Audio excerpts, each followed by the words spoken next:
হয়েছে এই 50 দিনে বৈষম্য বিরোধী ছাত্র আন্দোলনের যারা সমন্বয়ক আছেন বা আমাদের অন্তর্বর্তী সরকার আছেন তাদের জনপ্রিয়তা আস্তে আস্তে কমছে, এটা একদম স্পষ্ট। আর এই কমার পেছনে মেইন যে রিজনগুলো হচ্ছে, প্রধান এবং অন্যতম বিষয়টা হচ্ছে সমন্বয়করা ভাবছেন বা তাদের কথাবার্তাতে অন্যান্য রাজনৈতিক দলগুলো যেই জায়গাটাতে দ্বিমত পোষণ করছেন যে তাদের কথাবার্তায় মনে হয় যে ঢাকা ইউনিভার্সিটির শুধু ছাত্ররাই এই বৈষম্য বিরোধী আন্দোলন বা সারা বাংলাদেশে যেই সরকার পতন ঘটেছে আওয়ামী লীগ সরকারের, সেটা শুধু তাদের ক্রেডিট।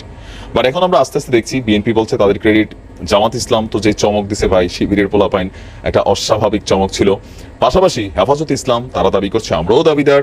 তো এরকম নানান ইস্যুতে সমন্বয়কদের বিপরীতে আস্তে আস্তে রাজনৈতিক দলগুলোর বিভিন্ন নেতারা কথা বলছেন, কেউ গুছিয়ে বলছেন, কেউ কৌশলে বলছেন, আবার কেউ সরাসরি বলছেন। বেসিক্যালি সরাসরি কথা বলেন, ডাইরেক্ট চেহারা টেহারার দিকে তাকায় না। তিনি হচ্ছেন মাওলানা মামুনুল হক। দর্শক, এই মুহূর্তে আমাদের বাংলাদেশ সরকারের বৈষম্য বিরোধী আন্দোলন থেকে সমন্বয়ক ছিলেন, সমন্বয়ক থেকে সরাসরি সরকারের উপদেষ্টা। এই মুহূর্তে টেলিযোগাযোগ এবং তথ্য প্রযুক্তি মন্ত্রণালয় এবং তথ্য ও সম্প্রচার মন্ত্রণালয়ের যিনি উপদেষ্টা আছেন মোহাম্মদ নাহিদ, তাকে 24 ঘন্টার আলটিমেটাম দিয়েছে মাওলানা মামুনুল হক। মামুনুল হকের সাথে কি এমন ঘটলো যে নাহিদকে 24 ঘন্টা আলটিমেটাম দিচ্ছেন? এমনকি এটাকে হালকা নেওয়ার কিছু নাই। হেফাজতের বা এই মুহূর্তে ইসলামিক যে দলগুলো আছে তাদের যে মাঠের উপস্থিতি, বিভিন্ন প্রোগ্রাম, সভা, সেমিনার, মোটামুটি আপনার এটা হালকা নেওয়ার সুযোগ নেই, ঠিক আছে? তো এখন কেন বাংলাদেশ খেলাফত মজলিসের এই মহাসচিব তাকে আলটিমেটাম দিলেন? আসুন দেখি ভেতরের গল্প কি। আর রাজধানীর শাহবাগ চত্বরে গতকালকে একটা প্রোগ্রামে মামুনুল হক বলছেন, তথ্য উপদেষ্টা নাহিদ সাহেবকে সতর্ক করছি। আমি তার দৃষ্টি আকর্ষণ করে বলতে চাই, মামুনুল হককে চিনেন না? চিনেন না বলাটা তো ভুল হবে, মামুনুল হককে চিনে না বাংলাদেশে আসলে এমন কোনো মানুষই নেই যারা ফেসবুক চালায়। তো তিনি বলছেন, আমার বিরুদ্ধে অনলাইনে ফেসবুক ইউটিউব কর্তৃপক্ষ অঘোষিত নিষেধাজ্ঞা জারি করেছে। আমার বক্তব্য প্রচার করে শতাধিক জাতীয় গণমাধ্যম, অনলাইন পোর্টাল রেস্ট্রিকশনের শিকার হয়েছে। আর আপনারা ওইখানে বসে বিলাসিতা করছেন। বৈষম্যের বিরুদ্ধে এই সংগ্রামে আমাদের সমস্যাগুলো সমাধানের কোনো চিন্তা আপনাদের মধ্যে দেখছি না। আপনারা উপদেষ্টা পরিষদ, রাষ্ট্র পরিচালনা করতে পারবেন না আমাদের সহযোগিতা ছাড়া।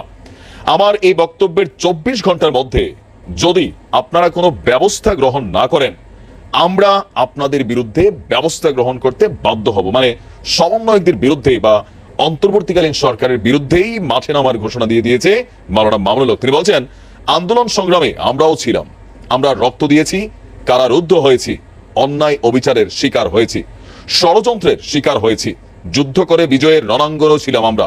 এখন রাষ্ট্রকে এগিয়ে নেওয়ার কাজে আমরা সহযোগিতা করতে চাই। আমাদের গায়ে পরে সহযোগিতা যদি পায়ে ঠেলতে চান, তাহলে সেই পাপ ভেঙে গুড়িয়ে দিতে এক মুহূর্ত আমরা বিলম্ব করব না। সকল শ্রেণীর শিক্ষা ব্যবস্থায় নতুন শিক্ষা ব্যবস্থা প্রণয়ন করতে হবে।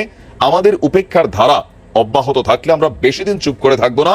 শিক্ষা কমিশনে এদেশের সর্বমহলে শ্রদ্ধেয় আলেমদেরকে অন্তর্ভুক্ত করতে হবে, না হলে শিক্ষা কমিশনের কোনো সুপারিশ মানা হবে না। এছাড়াও 2013 সালে আপনার যে হেফাজত ইসলামের ঘটনা হয়েছে সেটা নিয়েও তদন্ত দাবি করছেন। তো সম্ভবত বিগত সরকার বা সামহাও এই সরকারই কিনা জানি না, তারা তো আসলোই মাত্র। মাওলানা মামুনুল হকের কোনো ভিডিও আপলোড করলে রেস্ট্রিকশন আসছে, বা তার বক্তব্য যারা শেয়ার করছেন তারাও রেস্ট্রিকশন পাচ্ছেন। আবার সরকারও এগুলোর বিরুদ্ধে আগে ব্যবস্থা নিয়ে রাখছেন ফেসবুক এবং ইউটিউব কর্তৃপক্ষকে চিঠি দেওয়ার মাধ্যমে। সম্ভবত ওই বিষয়টা কি, মাওলানা মামুনুল হক যেহেতু এখন নাহিদ এই মন্ত্রণালয়টার দায়িত্বে আছে, সো তাকে বিষয়টা নিয়ে হয়তো কথা বলেছেন, নাহিদ হয়তো বিষয়টা ফোকাস করেনি, যার কারণে আজকে এই বাঁকা অ্যান্সার আসছে। তো নাহিদের উচিত বিষয়টাকে হালকাভাবে না নিয়ে সলিউশন করার, কারণ হেফাজত ইসলাম বড় কঠিন টিম, মাঠে নামলে কিন্তু খবর আছে, এটা বাস্তবই। দেখা যায় কি হয়। ভালো থাকুন, আসসালামু আলাইকুম।